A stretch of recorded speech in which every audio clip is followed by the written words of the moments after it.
नमस्ते, hello friends, जैसा कि मैंने पिछले वीडियो में कहा था कि हम लोग इस वीडियो में बात करेंगे कुछ वियर्ड क्वेश्चंस की। कभी-कभी इंटरव्यू में कुछ ऐसे क्वेश्चंस आ जाते हैं जिसकी आपने एक्सपेक्ट ना किया हो या जिसकी कल्पना ना की हो, पहले से आपने सोचा नहीं हो कि इस प्रकार से आ जाएगा, आप तैयार भी ना हो और ऐसे में इस प्रकार का क्वेश्चन आ जाए तो क्या करना है और इन क्वेश्चंस का पर्पस क्या है, उद्देश्य क्या है। दोस्तों, मेरा अपना जो एक्सपीरियंस है, सामान्यतः जिस प्रकार से आप न्यूज आर्टिकल्स में या कई ब्लॉग्स में या आप देखते हैं कि ये क्वेश्चन पूछ लिया, वो क्वेश्चन पूछ लिया, कि सारे सिचुएशंस आपको ऐसी बता दी जो कि बहुत ही टिपिकल थी और उसी आधार पे कहा जाता है कि इंटरव्यू से रिजेक्ट हो गए। तो मेरा अपना दोस्तों एक्सपीरियंस है कि इस तरह के क्वेश्चंस कम आते हैं।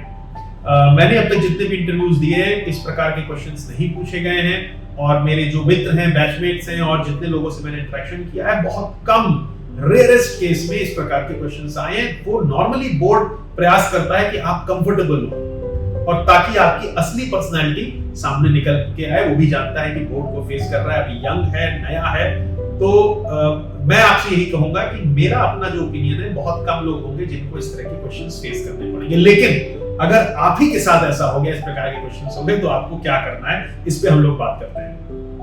दोस्तों, एक चीज आप ध्यान रखिएगा कि ये जितने भी अजीब से क्वेश्चंस हैं, ये आपकी मेंटल अलर्टनेस को जांचने के लिए होते हैं। बेसिकली मेंटल अलर्टनेस एक ऐसा पर्सनालिटी ट्रेट है जिसके बारे में हम लोगों ने फर्स्ट वीडियो में अपने इस इंटरव्यू सीरीज के बात की थी, जो कि साइकोलॉजिकल ट्रेट आपकी पर्सनालिटी का जानने का प्रयास करता है, आप कितना अलर्ट है।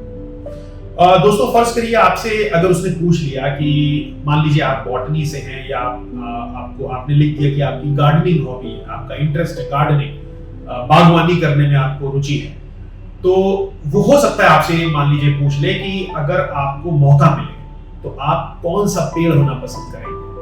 तो दोस्तों, इसका जवाब आपको सोचने का बहुत मौका नहीं मिलेगा, लेकिन 2-3 जवाब इसके आप दे सकते हैं और आप कह सकते हैं कि मैं बरगद का पेड़ बनना चाहूंगा। तो स्वाभाविक सी बात है, पूछेगा जरूर कि आपने ऐसा क्यों कहा, तो उस जवाब के लिए आप तैयार रहिएगा।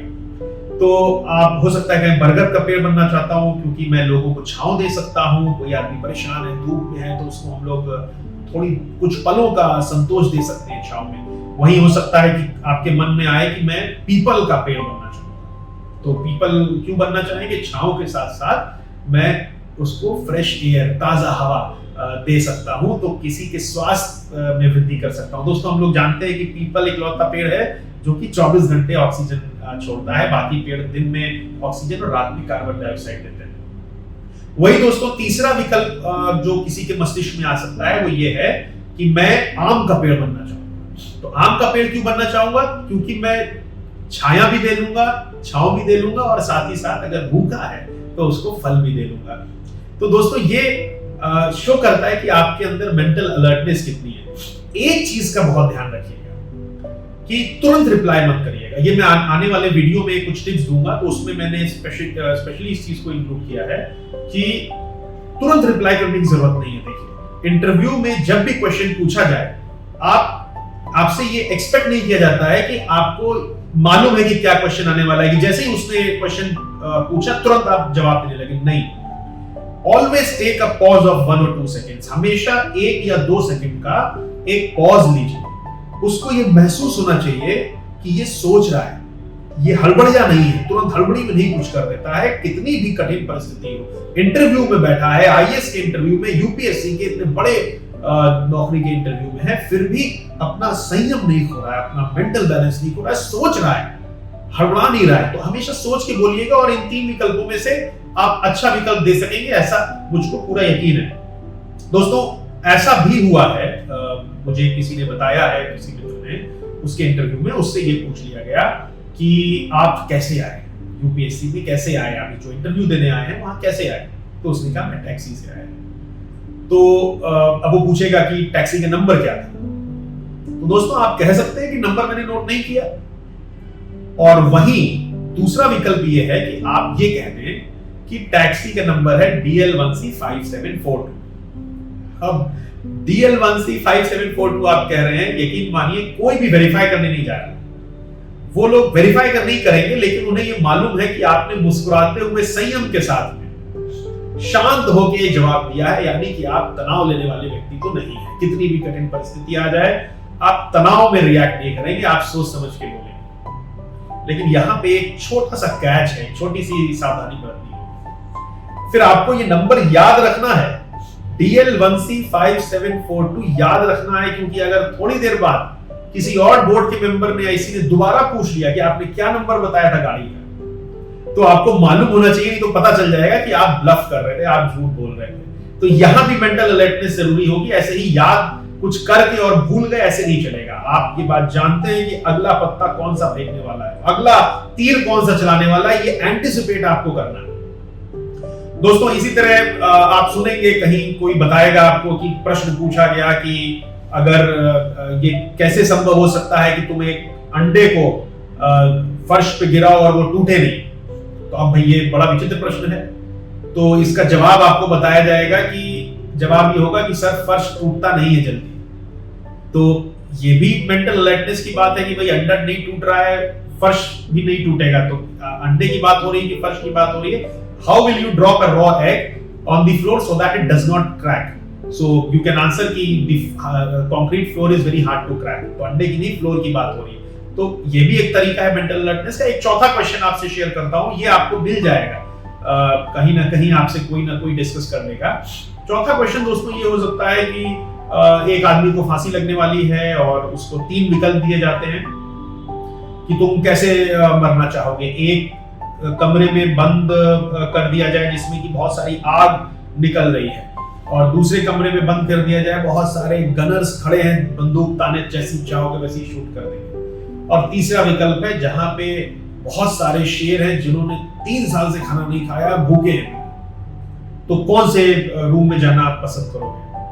तो दोस्तों इसमें जवाब ये आता है कि मैं ऐसे रूम में जाना पसंद करूंगा जहां पे भूखे शेर हैं 3 साल से जिन्होंने खाना नहीं खाया। क्यों? क्योंकि जब शेरों ने 3 साल से खाना नहीं खाया है तो वो जिंदा होंगे ही नहीं। तो दोस्तों इस प्रकार के क्वेश्चंस, वियर्ड क्वेश्चंस आ सकते हैं, लेकिन मेरा अपना एनालिसिस है कि बहुत कम संभावना है, बहुत कम प्रोबेबिलिटी है, ना के बराबर है। और अगर आ गए तो समझ लीजिए कि उसका एक जवाब या तो आपका इंटरव्यू बना देगा और या आपका इंटरव्यू बिगाड़ देगा। तो लेकिन बहुत ज्यादा आपको चिंता नहीं करनी है। आप मान लीजिए इस सवाल का जवाब नहीं भी दे पाए तो आप शांत होकर 1-2 सेकंड सोचिएगा। अगर आपको फ्लोर पे अंडा गिरने की बात नहीं समझ में आ रही है तो कोई चिंता की बात नहीं है। आप साफ बोल दीजिए सर मैं इस बारे में नहीं बोल सकता, I am not very sure कि अंडा क्यों नहीं टूटेगा। कोई बात नहीं, हो गया, एक क्वेश्चन था, मिस हो गया, लेकिन और बहुत सारे क्वेश्चंस हैं। और ये जरूरी नहीं है कि एक सवाल का जवाब उस वक्त आपके दिमाग में नहीं आए तो आप हताश हो जाएं। दोस्तों यहाँ पे एक लास्ट पॉइंट में मेंशन करना चाहूंगा कि इस सवाल के जवाब के बाद भी इस सवाल का इंपैक्ट रहेगा, असर रहेगा। अगर आप जवाब नहीं दे पाए लेकिन आपने इस सवाल को तुरंत पीछे छोड़ दिया और आने वाले सवाल में आप हैंगओवर लेके नहीं गए, यानी आपका कॉन्फिडेंस लो नहीं हुआ, तो आप इंटरव्यू में बिल्कुल जीतेंगे, शर्तिया जीतेंगे। ये और आपके फेवर में जाएगा कि आप जवाब नहीं दे पाए, एक कठिन क्वेश्चन आया, आपको असहज करने के लिए एक तीर चलाया गया, आपने उसको डक किया, आप झुके, तीर निकल गया और आप फिर अपनी जंग में आगे बढ़ गए और आपको उस तीर की चिंता आने वाले सवालों में नहीं है। आपने अपना कंपोजर, अपना कॉन्फिडेंस मेंटेन किया और आने वाले सवालों के जवाब आपने अच्छे से दिए। ये बहुत ज्यादा आपके फेवर में जाएगा। इसलिए दोस्तों कभी भी अगर इस प्रकार के क्वेश्चन का जवाब नहीं दे पाइए तो बिल्कुल उस क्वेश्चन को भूल जाइए, आगे बढ़िए और बाकी सारे सवालों के जवाब दीजिए। देखिए आपके बिल्कुल फेवर में जाएगा। फ्रेंड्स आज के वीडियो में इतना ही। मेंटली अलर्ट रहना, ये हम लोगों की सीख इससे निकलती है। और दूसरी सीख निकलती है कि अपना काम एंड कंपोजर, अपने संयम को बनाए रखना। अगर एक क्वेश्चन मिस भी हो गया तो बाकी का अगर हमने संभाल लिया तो होगा कि यह आदमी गिरता है लेकिन फिर उठता है और मजबूती से उठता है। आज के वीडियो में दोस्तों इतना ही। फिर अगले वीडियो में मिलेंगे। इंटरव्यू सीरीज को आप देखते रहिए। मैं पूरी उम्मीद के साथ ये वीडियोस बना रहा हूं कि आपको इससे मदद जरूर मिलेगी। बहुत बहुत धन्यवाद। Bye bye.